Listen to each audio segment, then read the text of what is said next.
تو میں نے آپ سے بتایا کہ یہ قدر جو ہے، ایک تو اسی سے لفظ قدرت بنا ہے، اور نمبر دو اسی سے کسی شے کی قدر و قیمت، اور پھر اسی کے معنی ہے اندازہ مقرر کر دینا، کسی شے کا اندازہ مقرر کر دینا، یہ قدر ہے۔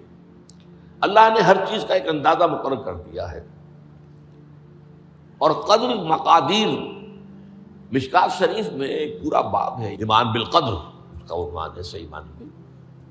تو پہلی حدیث کیا ہے؟ مسلم شریف کی روایت ہے، عن عبداللہ ابن عمرو بن العاص رضی اللہ تعالی عنہما۔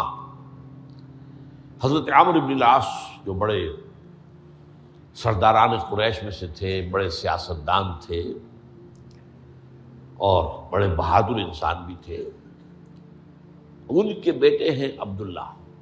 اور بڑی دلچسپی کی بات یہ ہے کہ باپ اور بیٹے کے مزاج میں بود المشرقین تھا، وہ تھے جنگجو اور سیاستدان اور بڑے سرداروں میں سے، یہ تھے انتہائی زاہد و عابد، انتہائی زاہد و عابد۔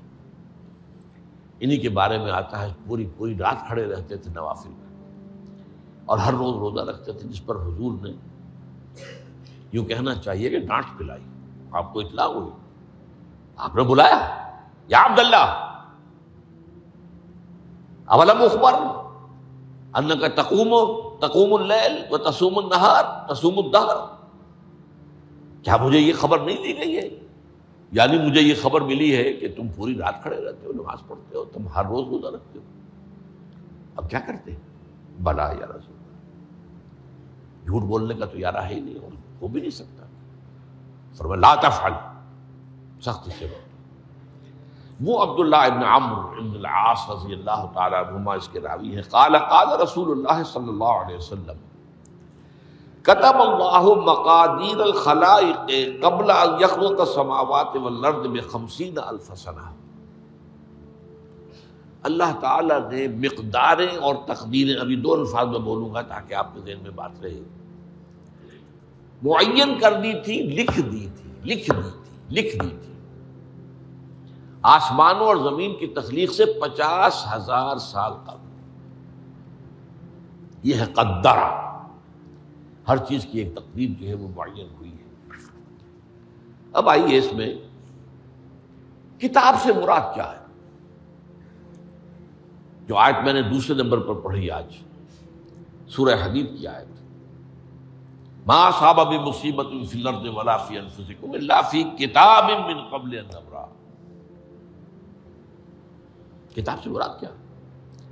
نہیں پڑتی تم پر کوئی مصیبت، کوئی تکلیف، نہ زمین میں نہ تمہاری جانوں میں۔ زمین میں سیلاب کا آ جانا، زلزلے کا آ جانا، کوئی اور اس طرح کی عمومی ہلاکت کا آ جانا، عمومی تکلیف کا آ جانا۔ تمہاری جان میں اچانک جو ہے تشخیص ہو گیا کینسر ہے، اچھے بنے تھے، ٹھیک ٹھاک چل رہے تھے، تو معمولی سی تکلیف ہوئی، انویسٹیگیشن کیا تو معلوم ہوا تو کینسر ہے، اور وہ کافی بڑھ چکا ہے۔ لیکن جو شے بھی آتی ہے، چاہے تمہاری جان پر آئے چاہے زمین پر آئے، وہ ایک کتاب میں لکھی ہوئی موجود ہے، اس سے پہلے کہ ہم اسے ظاہر کریں۔ یہ تمہیں مشکل نظر آئے گا، ان ذالک علی اللہ یسیر، یہ اللہ پر بہت آسان ہے، بہت آسان ہے، اللہ کا علم کامل ہے۔ تو معلوم ایک بات جان لیجئے کہ حقیقت کتاب سے مراد اللہ کا علم قدیم ہے۔ اللہ کا علم حادث نہیں ہے، معاذ اللہ ثم معاذ اللہ، کہ کوئی شے ہوئی تو اس کے علم میں آئی۔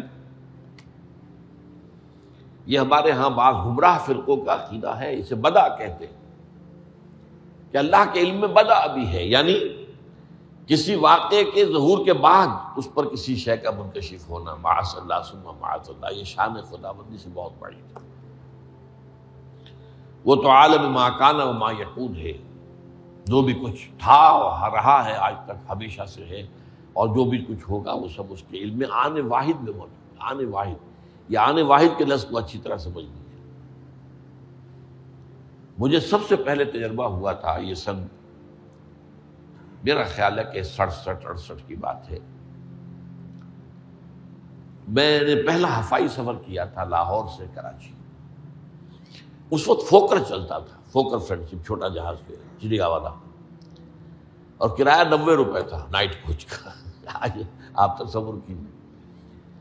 تو میں چونکہ مجھے جغرافیہ سے دلچسپی ہے اور فوکس زیادہ اونچا نہیں ہوتا، تو میں دیکھتا جا رہا تھا کھڑکی سے اس وقت ہم کہاں پہنچ گئے، اب کہاں پہنچ گئے. اب جو روشنیاں نظر آ رہی ہیں کس شہر کی ہیں؟ یہ اکاڑے کی آ گئی، یہ ساہیوال کی آ گئی، یہ آگے اور آگے ہیں. ایک دم میں نے دیکھا کہ 3 شہروں کی روشنیاں میں ایک وقت دیکھ رہا ہوں. لودھرا، بہاولپور، سماسٹا. مجھے خیال آیا کہ جب میں ٹرین سے سفر کرتا ہوں، کراچی جاتا ہوں، تو لودھرا پہنچتا ہوں تو میں سمجھتا ہوں کہ ابھی بہاولپور آدھا گھنٹے بعد آئے گا. وہ مستقبل کی شے ہے میرے لیے. بہاولپور پہنچتا ہوں تو لودھرا میرے لیے ماضی کی بات بن جاتی ہے. آدھے گھنٹے پہلے لودھرا آیا تھا، اور آدھے گھنٹے کے بعد جو ہے سماسٹا آئے گا. وہ میرے لیے مستقبل بن گیا، لودھرا ماضی بن گیا. لیکن اس بلندی پر میں بیک وقت دیکھ رہا ہوں لودھرا کو بھی اور بہاولپور کو بھی اور سماسٹا. یہ معاملہ جو ہے اس کو 1 ملین بلین سے ضرب دے لیجئے.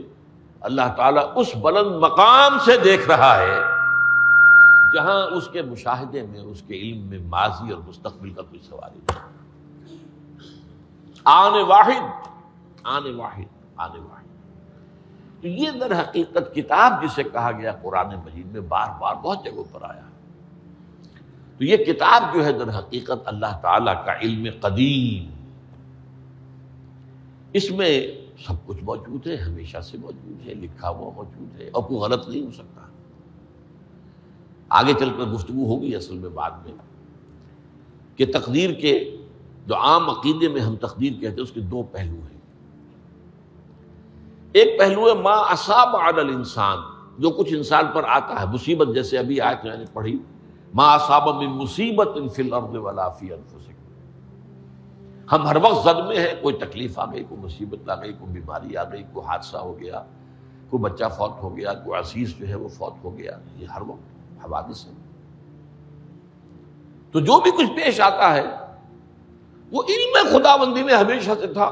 یہی وجہ ہے کہ ایک اور حدیث ہے ابن الدیلمی سے، لمبی حدیث ہے وہ، لیکن اس کے اندر جو آخری ٹکڑا ہے وَتَعْلَمَ، یعنی انسان کے نجات کے لیے لازم ہے کہ یہ بات بھی تم جان لو انما اصابک لم یکن لیخطئک وانما اخطأک لم یکن لیصیبک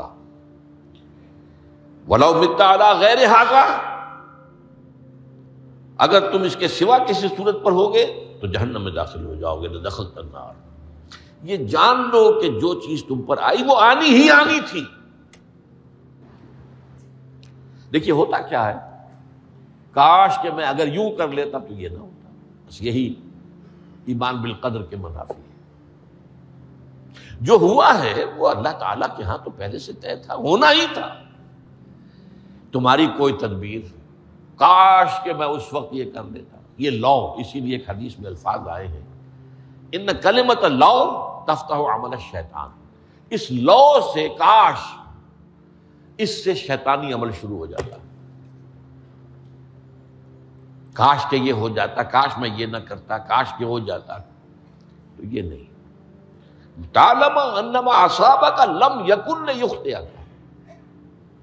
تو جان لے اس بات کو کہ جو چیز تم پر آئی ہے وہ ہرگز ٹلنے والی نہیں تھی. کوئی تدبیر تم کر لیتے، کوئی کسی وقت کوئی ہیلا کر لیتے، کوئی تم قدم اٹھا لیتے، کچھ بھی کر لیتے، وہ تو آنی ہی آنی تھی. وما انما اخطاک، جو چیز تم سے چھوٹ گئی، رہ گئی، نہیں ملی.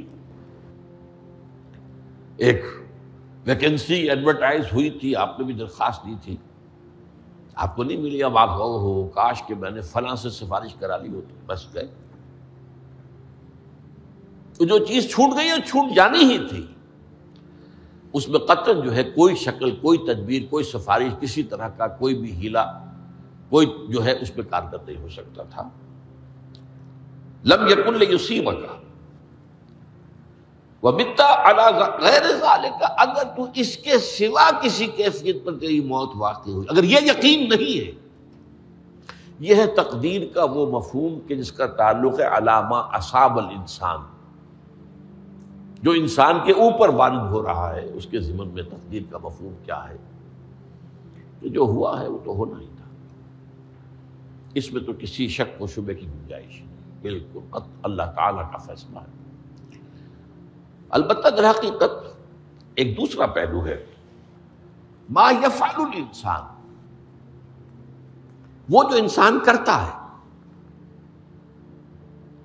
یہاں آ کر یہ تقدیر کا مسئلہ بہت ٹیڑھا ہو جاتا ہے۔ آیا میرے اندر کوئی اختیار بھی ہے کہ نہیں؟ Do I have any free choice؟ یا ہر شخص پہلے سے طے ہے؟ تقدیر کا ایک عام مفہوم یہ ہے، اور اس مفہوم میں بھی بعض روایات بھی ہیں جو اس کی تائید کرتی ہیں کہ ہر چیز پہلے سے طے ہے، لکھی ہوئی ہے۔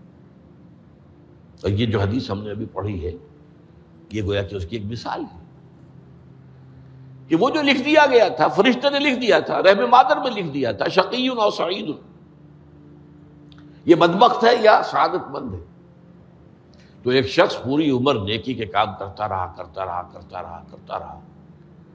آخری وقت میں آ کر کوئی ایسا حادثہ پیش آ گیا کہ وہ اہل جہنم کے سے کام شروع کر دی اور جہنمی ہو گیا۔ یا ایک شخص ساری عمر جو ہے جہنمیوں کے سے کام کرتا ہے، آخری وقت میں آ کر کوئی ایسی توفیق ملی، کچھ ایسا معاملہ ہو گیا، توبہ کر لی اور اس نے جو ہے اہل جنت کے سے اعمال شروع کر دی، ضرورت ہوگی۔ تو یہ جو ہے علامہ اصابک کا علیحدہ بات ہے، اور علامہ یفعل الانسان، انسان کیا کرتا ہے، اس میں اس کی قدرت کتنی ہے۔ اور یہ ہمارے ہاں فلسفے کا بڑا مشکل موضوع ہے، اسی کا نام ہے جبر و قدر۔ ہمارے اسلاف میں بھی کچھ لوگ ایسے ہیں متکلمین میں سے، دیکھیے ہمارے ہاں ایک وہ لوگ ہیں کہ جو اس پر قناعت کرتے ہیں کہ جو اللہ نے کہہ دیا اور رسول نے کہہ دیا، اس سے آگے ہم مین میخ نہیں نکالیں گے، وہ محفوظ راستے پر ہوتے ہیں۔ لیکن بہرحال انسان کو اللہ نے ایک عقل بھی دی ہے، اور یہ عقل سوالات اٹھاتی ہے، اور جو زیادہ ذہین انسان ہوتے ہیں ان کے اندر ان کی یہ مصیبت زیادہ ہوتی ہے، لہٰذا وہ تو سوچتے ہیں، کچھ نہ کچھ غور و فکر کرتے ہیں، بات سمجھنے کی کوشش کرتے ہیں۔ اس میں اب ہمارے یہاں دو طبقے ہو گئے، جبریہ قدریہ۔ ایک نقطۂ نظر یہ ہے کہ انسان مجبور محض، کوئی اختیار نہیں، اور ایک یہ ہے کہ انسان قادر مطلق ہے، جو چاہتا ہے اپنے فیصلے میں مختار مطلق ہے، وہ فیصلہ کرتا ہے۔ انہیں قدریہ کہتے ہیں۔ تو جبریہ اور قدریہ ان کی بحثیں ہمارے یہاں، یہ وہی تقدیر کا مسئلہ جو میں نے کہا تھا، بحثوں میں آ کر الجھ جائے، آج تک حل نہیں ہوا، حل ہو سکتا ہی نہیں۔ اب اس کے ضمن میں علامہ اقبال کا ایک شعر آپ کو سناتا ہوں، وہ بہت اچھا لگتا ہے، بہت خوبصورت لگتا ہے شعر ہونے کے اعتبار سے۔ تقدیر کے پابند جمادات و نباتات، مومن صرف اللہ کے احکام کا پابند۔ اس میں انسان سے پابندی کی نفی کر دی گئی ہے، وہ صرف پابند ہے اللہ کے احکام کا۔ نتیجے کے اعتبار سے تو جو یہ شعر کہہ رہا ہے جو بات، وہ صحیح ہے، پابندی اصل جو ہے وہ اللہ کے احکام کی ہے، لیکن یہ کہ تقدیر کی پابندی سے انسان بھی پوری طرح آزاد نہیں ہے۔ یہ سمجھ لینا کہ یہ جمادات و نباتات ہی کا معاملہ، یہ غلط ہے، یہ مبالغہ ہے۔ ظاہر بات ہے کہ شاعر جو ہے، شاعر مبالغے سے بچ نہیں سکتا، چاہے وہ علامہ اقبال ہی ہو، کوئی بھی ہو۔ تو اسی لیے سورہ شعراء کے اندر جو عام شعراء کی جو صفات بیان ہوئی ہیں وہ آپ کے ذہن میں آ گئی ہوگی۔ مبالغہ کرتے ہیں، فی کل واد یہیمون انہم یقولون ما لا یفعلون، وہ کہتے بھی وہ کچھ ہے جو کرتے نہیں ہیں، اور یہ بات تو علامہ اقبال پر بھی چشمہ ہوتی ہے۔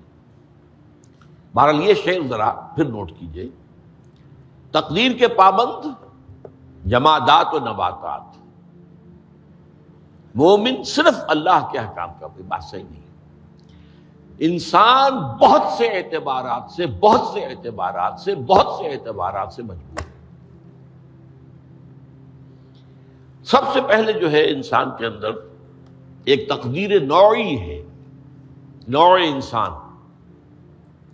چھوٹی سی چڑیا اڑتی پھرتی ہے، انسان نہیں اڑ سکتا، آپ نے ٹھیک ہے مشین ایجاد کر دی، جہاز ایجاد کر لیا، آپ دوڑ رہے ہیں 500 آدمی اور سینکڑوں من سامان لے کر جو ہے وہ جا رہا ہے، 747 ہو یا 757 ہو، یہ کر لیا ٹھیک ہے، خود نہیں اڑ سکتے، اب کیا کریں گے آپ؟ یہ تقدیر نوعی ہے، سپیشیز، ہر سپیشیز کے لیے اللہ نے ایک اندازہ مقرر کر دیا ہے، اس اندازے ہی میں رہے گا، اس سے باہر نہیں جا سکتا۔ پھر ایک تقدیر شخصی ہے۔ اب دیکھیے تقدیر شخصی کیا ہے؟ بعض اوصاف و صفات ہمیں وراثتاً ملتے ہیں، وی ہیو نو چوائس۔ پہلے بھی یہ بات مانی جاتی تھی، آج جو ہے ذرا سائنٹیفک انداز میں ہم کہتے ہیں جینز میں چلا آ رہا ہے، اس جینز کو بدل سکتا ہے۔ جو جینز بھی آپ کو ملے اپنے والدین کی طرف سے، وہ آپ کی شخصیت کا ظاہر بات ہے کہ فیصلہ کن طرز پر اس کو ڈھال دیتے، جینز ہے، پابندی ہے۔ نمبر 2 یہ کہ خاص طور پر جو گھر کا ابتدائی ماحول ہوتا ہے، ماں کی گود اور ابتدائی گہوارہ گھر کا، اس کے جو اثرات مرتسم ہو جاتے ہیں شخصیت کے اوپر، وہ بھی بڑے مستقل ہوتے ہیں، پختہ ہوتے ہیں۔ ان دونوں چیزوں کو ضرب دے لیجئے، hereditary factors multiplied by environmental factors, اس سے مل کر ایک شے تیار ہوتی ہے جس کو قرآن کہتا ہے شاکلہ۔ قل کل یعمل علی شاکلتہ فربکم اعلم بمن هو اہدی سبیلا، سورہ بنی اسرائیل۔ شاکلہ کسے کہتے ہیں؟ شاکلہ شکل دینے والی شے۔ آپ کو لوہا ڈھالنا ہے، کوئی خاص پرزہ بنانا ہے، اس کا پہلے سانچہ بناتے ہیں، لوہے کو پگھلا کے اس میں ڈالیں گے تو جیسا سانچہ ہوگا ویسا ہی لوہا جو ہے وہ شکل اختیار کرے، اسے شاکلہ کہتے ہیں۔ یہ شاکلہ جو ہے ہر انسان کا، اس سے باہر انسان نہیں جا سکتا، اس کے اندر سٹرگل ہوگی، اس کے اندر اس کی جد و جہد ہوگی، لیکن اس کا یہ مطلب نہیں ہے کہ اس کا کوئی فری چوائس ہے۔ فری چوائس ہے، لیکن وہ فری چوائس انہی حدود کے اندر کام کرے گا، اس سے باہر نہیں۔ اس بات کو مختلف احادیث میں حضور نے بہت خوبصورتی سے بیان کیا۔ ایک حدیث بڑی اہم ہے، بڑی اہم ہے، الناس کالمعادن، انسانوں کی مثال بھی معدنیات کی سی ہے۔ اب سونے کی معدنیات میں سے سونے کی جو اور ہے، اب پتہ نہیں اردو میں مجھے معلوم نہیں اور کا ترجمہ کیا کرتے ہیں عام طور پر، لیکن جانتے ہیں اور وہ کچی دھات جس سے کو صاف کر دیتے ہیں تو پھر وہ دھات جو ہے خالص شکل میں سامنے آ جاتی ہے۔ سونے کی اور سے سونا بنے گا، چاندی کی اور سے چاندی بنے گی، سونا تو نہیں بن سکتا، جتنا چاہے صاف کر لیں، وہ اور تو مستقل ہے۔ الناس کالمعادن خیارکم فی الجاہلیت خیارکم فی الاسلام، جو تم میں جاہلیت کے دور میں، پری اسلامک دور میں جو بہترین تھے، وہی اسلام میں آ کر بہترین ہوئے۔ وہ اور سونے کی تھی، وہ صاف ہو گئی ہے، اور سونا جو ہے وہ نکھر کر خالص سونا بن کر آ گیا ہے، اسلام نے صاف کر دیا۔ وہ چاندی کی اور تھی، اسلام نے اس کو صاف کر دیا ہے، وہ نکھر کر چمکتا ہوا جو ہے وہ چاندی بن گئی۔ لیکن یہ کہ اذا فقہوا، البتہ پھر اس میں ایک اضافہ کیا حضور نے، جبکہ ان کے اندر دین کا فہم داخل ہو جائے، تو یہ کہ جو بہترین پہلے تھے وہی بہترین اب ہوں گے۔ اسلام لانے سے پہلے بھی بہترین ابو بکر تھے، اسلام لانے کے بعد بھی بہترین ابو بکر۔ حضور پر وحی سے پہلے بھی بہترین خاتون خدیجۃ الکبریٰ تھی، ایمان لانے کے بعد بھی بہترین خاتون خدیجۃ الکبریٰ۔ اور دوسری حدیث سنیے، عن ابی الدرداء رضی اللہ تعالی عنہ قال بینما نحن عند رسول اللہ صلی اللہ علیہ وسلم، اسی حال میں کہ ہم ایک روز ہم حضور کے پاس تھے، نتذاکرون ما یکون، اور ہم ذرا سوچ رہے تھے کیا کیا کچھ پیش آنے والا ہے دنیا میں. اذ قال رسول اللہ صلی اللہ علیہ وسلم، جبکہ حضور نے ہم سے ایک بات کہی، بڑی غور سے سنیے. اذا سمعتم بجبل انزال عن مکانہ فصدقوہ، اگر تم یہ سنو کہ کوئی پہاڑ اپنی جگہ سے ٹل گیا تو مان لینا. وَإِذَا سَمِعْتُمْ بِرَجُلٍ تَغَيَّرَ عَنْ خَلْقِهِ فَلَا تُصَدِّقُوهُ، اور اگر تم سنو کہ کوئی شخص جو ہے وہ اپنی سرشت سے، اپنی جبلت سے بدل گیا تو کبھی نہ مانو.